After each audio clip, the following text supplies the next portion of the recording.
সরকার সেই এলাকায় থাকতে পারে, এটা দেশের সুরক্ষার জন্য কতটা চিন্তার কারণ? 80-র দশক থেকে আমরা বলে এসেছি যে পশ্চিমবঙ্গে একটা বিনা যুদ্ধে ভারত দখলের চক্রান্ত চলেছে। Silent demographic invasion on India. এই ধর্মীয় ধর্মান্ধ মৌলবাদের শিকার আজকে গোটা পৃথিবী। সেখানে পশ্চিমবঙ্গের প্রগতিশীল সিলেক্টিভ বুদ্ধিজীবী যারা বিভিন্ন সময় এ ধরনের প্রশ্ন তুললে সেটা সমালোচনা করতেন এবং সন্ত্রাসবাদী আর সাধারণ সংখ্যালঘুদের একই পংক্তিতে দাঁড় করিয়ে দিতেন, আজকে তাদের এটা নিয়ে চিন্তা ভাবনা করতে হবে। শুধু কি ফেন্সিডিল পাচারি উদ্দেশ্য? ভারতীয় ভূখণ্ডে মামলার আপাতত 4টি সন্ধান পাওয়া গেল, আরো সংখ্যা বৃদ্ধি হতে পারে। বিএসএফ এবং কৃষ্ণগঞ্জ থানার পুলিশ একসাথে গিয়ে তারা উদ্ধার করলেন এবং একটি বাংকারে 30 জন 40 জন থাকতে পারে এরকমই তার বহর। সেখানে ফেন্সিডিল পাওয়া যাচ্ছে। শুধুই কি ফেন্সিডিল পাচারের উদ্দেশ্য? সেটা তদন্ত যারা করবে তারা বলতে পারবে, এনআইএ বলতে পারবে, বিএসএফ বলতে পারবে, বা যদি খোলা মন নিয়ে আমাদের এখানে পুলিশ তদন্ত করে তারা বলতে পারবে। এখানে তো কোনো প্রতিভার অভাব নেই। রাজীব কুমারের মতো একজন প্রতিভাবান অফিসার, তার থেকে তো অনেক কিছু কলকাতার মানুষ, বাংলার মানুষ প্রত্যাশা করেছিল। পরিণতি কি হয়েছে সেটা মানুষের জানা। সীমান্তের এপারে এবং সীমান্তের ওপারে তার নেটওয়ার্ক তো প্রশ্নাতীত। কি করছেন এটা তো দেখা দরকার। আমরা এ নিয়ে কোনো রাজনীতি চাই না। আমরা আবার বলছি যে রাজ্য প্রশাসন এবং কেন্দ্রীয় তদন্তকারী সংস্থা এবং যে কোনো সীমান্তরক্ষী বাহিনী তারা সবাই একযোগ হয়ে কাজ করুন। একটা রাজনৈতিক ঐক্যমত্য তৈরি হোক, জনসচেতনতা বাড়ুক। চোরাচালান তো হয়, চোরাচালান হচ্ছে, একটা ফোর্সের পক্ষে চোরাচালান ঠেকানো সম্ভব নয়, কিন্তু তার সঙ্গে আর একটা মৌলবাদী চিন্তা ভাবনা এখানে ঢুকে পড়ছে, সেটাই বিপজ্জনক। আরজিকরের অধ্যক্ষকে চিঠি দিচ্ছে West Bengal medical council. Kinjal Nanda কি করে এত সময় পান যে তিনি সিনেমা বা ওয়েব সিরিজে শুটে যাচ্ছেন, এত ছুটি কি করে পাচ্ছেন সেই নিয়ে প্রশ্ন তোলা হয়েছে। হাসপাতালের পর তদন্তের মুখোমুখি হতে একটা প্রতিহিংসা পরায়ণ সরকার। ভারতবর্ষে এরকম সরকারই আসেনি। একটা অসহিষ্ণু সরকার। তারা প্রতিবাদ করেছে, আন্দোলন করেছে, তার ফল পেতে হবে। সেই দিকেই সরকার এগোচ্ছে, এটা তো প্রত্যাশিতই ছিল। সঞ্জয় রায়ের আইনজীবী বদল, আরজিকর কাণ্ডে সঞ্জয় রায়ের আইনজীবী বদল। আমরা কি করতে পারি সঞ্জয় রায়ের আইনজীবী বদল? পশ্চিমবঙ্গের মানুষ, সারা দেশের মানুষ সঞ্জয় রায়ের ফাঁসি চেয়েছিল এবং সঞ্জয় রায়কে তলা থেকে ওই ওপরে নির্দিষ্ট ঘরে যে পাঠিয়েছিল তারও ফাঁসি চেয়েছিল। যারা প্রমাণ লোপ করেছে তাদেরও ফাঁসি চায় এবং আমরা বিশ্বাস করি এটা একটা প্রাতিষ্ঠানিক খুন। এর সঙ্গে যারা যুক্ত আছে ভবিষ্যতে তাদের অপরাধ প্রমাণিত হবে এবং তারা সাজা পাবে। বাঘাযতীন, বাগুইআটি, ট্যাংরা, বিধাননগর, কুষ্টিয়া, ইত্যাদি এবং একের পর এক নতুন নতুন এলাকার নাম যুক্ত হচ্ছে। সব জায়গায় যেন কমন নাম হয়ে গেছে হেলাবরতলার মতো, হেলাবাড়ির এলাকা। এই যে বাঘাযতীন, বাগুইআটি, গোটা পশ্চিমবঙ্গ রাজ্যটাই তো হেলে গেছে। একদিকে এ রাজ্য থেকে লক্ষ্মী ছেড়ে চলে গেছে, আর অন্যদিকে যা কিছু আছে সেটা হেলে পড়ছে। তার কারণ হচ্ছে কি, সীমাহীন লোভ আর প্রাতিষ্ঠানিক লুট। এক একজন কাউন্সিলরকে দেখুন না, রাস্তায় মোটামুটি 1.5 হাত গর্ত, আর সেখানে বম্বের তারকারা এসে সেখানে ফাংশন হচ্ছে। মানুষও রাত্রে ঘুমোতে পারছে না। রক্তদান শিবিরে যা খরচা, একজন তো দাঁড়িয়ে বললেন আমার 5 কোটি টাকার কালী পুজোর বাজেট। এই তো সমস্ত লোকজন হয়ে গেছেন কাউন্সিলরের। সবাই নাকি বনেদি বড় লোক ছিল। এমনি বাড়ি তাদের জীবন ধারণ, তাদের স্টাইল ফুলে পেঁপে উঠছে। মিউনিসিপ্যালিটির যারা ইঞ্জিনিয়ার ছোটখাটো তাদের অবস্থা দেখুন। বাগান বাড়ি কিনে ফেলছে চারিদিকে লোক, আর সবাই একা ওই সেই পার্থ চ্যাটার্জি আর ওই কয়েকজনের পিছনে ঘোরাঘুরি করছে। সব একই।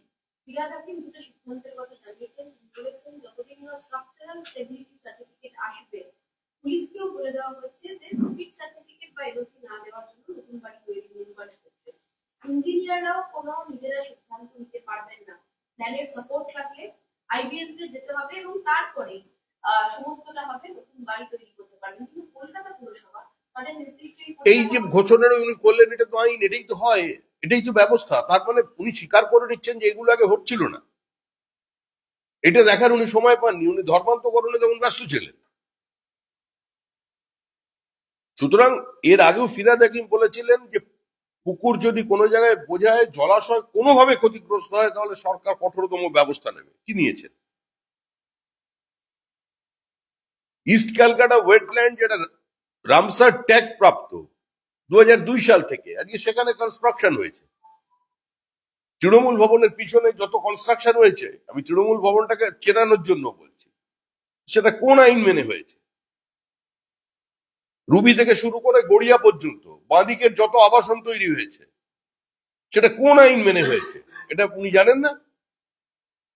উনি যেখানকার বিধায়ক, সেখানে যে কনস্ট্রাকশন আছে, কোনো বাড়ির সঙ্গে কোনো বাড়ির ছাড় নেই, সেখানে যে হুকিং হয়, উনি জানেন না? এটা কিছু বলতে গেলেই বলে দেবেন মিনি পাকিস্তান, এখানে কিছু বলা যাবে না। আজকে তিনি এর পাশাপাশি আরো একটি কথা বলেছেন, যেখানে বলেছেন যে সুকান্ত মজুমদার নিজেও বেশি মদ খান, তাই উনি এই ধরনের ঢেলে পড়া জিনিসপত্র দেখতে পাচ্ছেন। আমি লক্ষ্মীর পুজো করি, মা বোনেরা আমাদের লক্ষ্মী, ওরা বিজেপির যে কালচারে বিশ্বাস করে সেখানে মহিলাদের অর্থনৈতিক স্বাধীনতাই নেই। শুরু উনি তিনি যেখানে বলেছেন শুরু যে করেছেন, সুকান্ত মজুমদার নিজে মদ খান বলে উনি কলকাতা বাড়ি দেখতে পাচ্ছেন। তিনি লক্ষ্মীর পুজো করেন, মা বোনেরা আমাদের কাছে লক্ষ্মী, তার কাছে লক্ষ্মী। ওনার সঙ্গে লক্ষ্মী বলবার আগে জিজ্ঞাসা করুন উনি 3 তালাক যে কেন্দ্রীয় সরকার বাতিল করেছেন, উনি তার পক্ষে আছেন না বিপক্ষে আছেন? উনি এটা আগে বলুন যে উনি ধর্মান্তরণের পক্ষে না বিপক্ষে। উনি আগে বলুন ভারতের সংবিধান ওনার কাছে প্রথম, না তার আগে তার কাছে ধর্মগ্রন্থ প্রথম। এটা উনি মানুষের সামনে বলুন, তারপরে এ ধরনের বক্তব্য রাখবেন। উনি যে কথা বলেছেন একজন দীর্ঘদিনের রাজনৈতিক কর্মী হিসেবে সুকান্ত মজুমদারের সম্পর্কে, এর আমরা কোনো প্রতিবাদ জানালাম না, মানে এই ধরনের ঘৃণ্য শব্দ একটা রাজনৈতিক কর্মীর কাছ থেকে প্রত্যাশিত না। মহেশতলে যুব তৃণমূল নেতাকে লক্ষ্য করে গুলি। আজকের সকালে মোটর বাইকে চলে দুই দুষ্কৃতী তাদের আগুন কোথায়? বজবজ মহেশতলা এলাকায় হুম। যুব তৃণমূল নেতা সাধারণ কাজে যাচ্ছিলেন, হুম। হঠাৎ মোটর বাইকে করে দুই দুষ্কৃতী এলো, বন্দুক বের করে শুট আউট এবং তাকে নিয়ে কেউ যাওয়া হয়। দুষ্কৃতী নয়, ওরাও তৃণমূলকে মারছে। সমস্ত দুষ্কৃতী এখন তৃণমূল, সমস্ত দুষ্কৃতীর হাতে তৃণমূলের ঝান্ডা আছে। সেও না কোনো জায়গায় বুথের দায়িত্বে থাকবে, যে লিড দিয়েছে, যে গুলি চালিয়েছে। আর বাড়ির লোককে জিজ্ঞাসা করুন, তৃণমূলেরই কথা বলবে, অন্য কোনো দলের কথা বলবে না। সর্বত্র তৃণমূল। মালদায় তৃণমূল কর্মী খুনে আরো দুজনকে গ্রেপ্তার করা হলো ভিন রাজ্য থেকে। হায়দ্রাবাদ থেকে ধৃত আব্দুল আলিম ও আব্দুল মুমিন খুনের প্রত্যক্ষভাবে যুক্ত ছিল তিনি বলে জানা করানো হচ্ছে এবং 14ই জানুয়ারি কালিয়াচকের নওগাঁ যোধপুর এলাকায় পাথর দিয়ে মাথা থেতলে খুন করা হয়েছিল এই তৃণমূল কর্মী আতাউল হককে। আতাউল হক খুনে হায়দ্রাবাদ থেকে গ্রেপ্তার হলো আব্দুল আলিম ও জবিদুল মুমিন। আসলে একটা মৌলবাদী জেহাদি চিন্তা ভাবনা পশ্চিমবঙ্গের মধ্যে ঢুকে পড়েছে। অতীতে আমরা দেখতাম পাথর ছুঁড়ে মারার একটা কিছু কিছু দেশে প্রচলন ছিল, হ্যাঁ, গানও হয়েছিল, পাথর সেনে মারো তেরে দিওয়ানে কো, সেটাও আমরা দেখেছি কোন কাদের মধ্যে থেকে উঠে এসেছে। তো ওইটা এখন এখানে চলে এসছে। যারা ওইভাবে একটা মানুষকে পাথর দিয়ে ওইভাবে মারতে পারে, মানে সেটা তো সম্প্রসারণ করাটাই একটা, কি বলবো, অসুস্থতার বিষয়। কেউ কিছু মনে করতে পারে এরা কোনো রাজনৈতিক কর্মী হতে পারে? এটা তো কসাইয়ের থেকে অদম। এরা হয়ে গেছে নির্বাচিত জনপ্রতিনিধি, এরা রাজনীতি করতে পারে? রাজনীতি কর্মী বলে মানুষ এদের চেনে, কিন্তু এখন এদেরই রাজনীতি। সঙ্গীতে একটা ভিডিও ভাইরাল হচ্ছে যেখানে নূরপুর নামক এক হাই স্কুল উচ্চ বিদ্যালয়ে সেখানে প্রকাশ্য দিবালোকে ব্যাডমিন্টন ভলিবল খেলার উদ্বোধনে প্রকাশ্যে গুলি ছড়া হচ্ছে। ওটা অনুপ্রাণিত হয়েছে। বিহার, উত্তরপ্রদেশে আগে দেখতাম আমরা বিয়ে বাড়িতে, এখনো হয়, বিয়ে বাড়িতে গুলি চলে, ওরা ভাবছে ওদের বিয়েতে যদি গুলি চলে, আমরা এখানে বিয়েতে পারছি না, একটু বাস্কেটবলে চালিয়ে দিই। আসলে যে সংস্কৃতি থেকে আজকে উত্তর ভারত বেরিয়ে আসতে চাইছে, সেইটা আমরা পশ্চিমবঙ্গে আমদানি করি। আর পুলিশের কিছু করার নেই, কারণ তৃণমূলী পুলিশের তৃণমূল, দুষ্কৃতীরাও নির্ভয়ে, আর যারা মাসল ম্যান আছে, তৃণমূলের নেতা আছে, তারাও নির্ভয়ে, তাদের দেখা দেখি তাদের বন্ধু বান্ধবরাও নির্ভয়ে আছে, গুলি চালিয়েছে। এ লোক কোন বন্দুক থেকে গুলি চালিয়েছে? লাইসেন্স প্রাপ্ত বন্দুক হয়, সেটা থেকেও এভাবে গুলি চালানো যায় না। চলছে পশ্চিমবঙ্গে, এটা চলবে, এটা এখন চলবে, নতুন ট্রেন্ড, এটা চলবে। যেভাবে এখানে শার্প শুটাররা আসছে, এটাও যেরকম একটা ট্রেন্ড, এভাবে আনন্দানুষ্ঠান এর মধ্যে বা কোনো খেলার উদ্বোধনের মধ্যে গুলি চালানো, এটাও দেখতে হবে, কারণ তৃণমূল ক্ষমতায়। এটা নিয়ে একটা বিতর্ক শুরু হয়েছে, শাসক বলছে যে এই ঘটনায় রাবার বুলেট চলেছে কিনা সেটাও তো দেখতে হবে। হুম? রাবার বুলেট চলেছে কিনা সেটাও তো দেখতে হবে। না, ওর মধ্যে গোলাপের পাপড়ি ঢুকিয়ে দিতে পারে, সেটা নিয়ে আমাদের কোনো বক্তব্য নেই। জিনিসটা বন্দুক ছিল। শিবাশ্রয়, গুলি থেকে সরে একটু সেবার দিকে আসছি।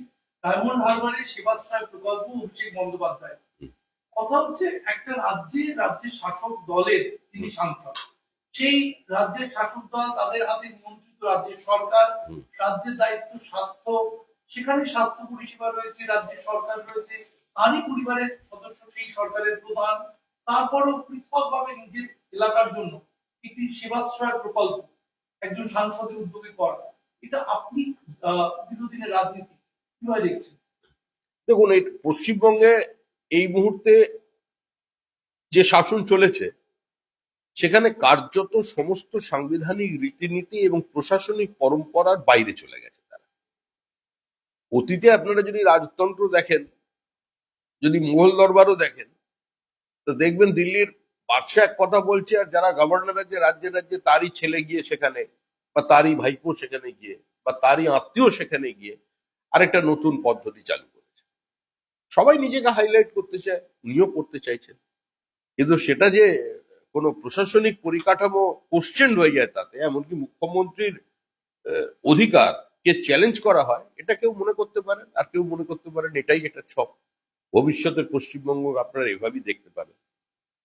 এই সাংসদ হিসেবে বা আপনি নিজে যেহেতু রাজ্যসভায় সাংসদ রয়েছেন, আপনি এক সময় জনপ্রতিনিধি হিসেবে বসিরহাটের দায়িত্বেও ছিলেন, জনপ্রতিনিধি তার নিজের এলাকাকে আলাদাভাবে স্বাস্থ্য পরিষেবা দেওয়া, এটা খুব প্রয়োজনীয়। না, জনপ্রতিনিধি নিজের এলাকায় চক্ষু পরীক্ষা শিবির করে, রক্তদান শিবির করে, হেলথ চেক আপ ক্যাম্প করে, অনেক কিছু করে, কিন্তু এখানে যেটা হচ্ছে সেখানে পরিষেবা দিতে কারা আসছেন, চিকিৎসক কারা, কোথা থেকে তাদের নিয়ে আসা হচ্ছে? এমনি সাধারণ হসপিটালে দেখা যাচ্ছে কার্যত রাজ্যের স্বাস্থ্য পরিকাঠামো ভেঙে পড়েছে, চিকিৎসকদের অপ্রতুলতা আছে, বহু সুপার স্পেশালিটি হসপিটাল সেখানে শুধু নীল সাদা গেট আছে। এই পরিস্থিতিতে আবার আরেকটা নতুন আশ্রয় হয়েছে, তিনি করে আনন্দ পাচ্ছেন। এরা সমস্ত আত্মমুগ্ধতায় মগ্ন। তিনি যদি কোনো জিনিসে আনন্দ পান, আনন্দ পাক, আমরা কি বলতে পারি? নন্দীগ্রামে যেখানে শুভেন্দু অধিকারী রাম মন্দির করবেন জানিয়েছেন, সেই জমি মহাশ্মশানী শহীদদের জন্য হাসপাতাল করবেন বলে ঠিক করেছিলেন। সরকারের থেকে জমি জোর করে হাতিয়ে নিয়েছেন শুভেন্দু অধিকারী। তাহলে ওরকম দুর্বল সরকারের এক্ষুনি চলে যাও। শুভেন্দু অধিকারী বিরোধী দলনেতা যদি সরকারের থেকে জমি ছিনিয়ে নিতে পারে, এক্ষুনি শুভেন্দু অধিকারীকে মুখ্যমন্ত্রী করে দেওয়া উচিত, এত যদিও শক্তিশালী। তো আজগুবি কথাবার্তা, আমি তো আবার বলছি সে একই কথা।